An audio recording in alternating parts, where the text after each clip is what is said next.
Бројот на жртви од експлозијата и пожарот што ја зафатија фармацевтската фабрика во јужната индиска држава Телангана се искачи на најмалку 36, соопштија локалните власти. Пожарникарите досега ги пронашле телата на 34 работници на местото на несреќата во индустриската зона на околу 50 километри од градот Хајдерабад, изјави директорот на противпожарната служба на Рајана Рао. Уште 2 лица им подлегнаа на повредите во болница, додека околу 30 работници се уште се лекуваат од изгореници.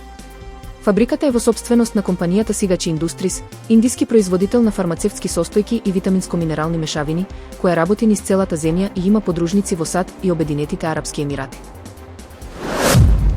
На социјалните мрежи TikTok и X се појави видео на кое може да се забележи демолирана клупа на водно, која е урбано, но и на социјалните мрежи важи за клупа со најубав поглед од горе кон градот.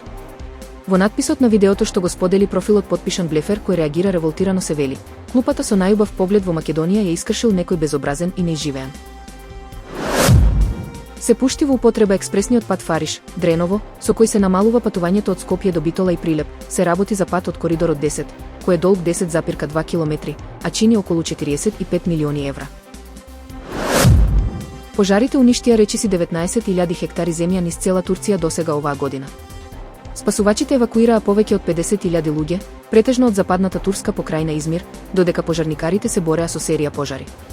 Од нив, 42.300 биле евакуирани од Сеферхисар, шумска област во близина на морето, околу 50 километри југозападно од Измир.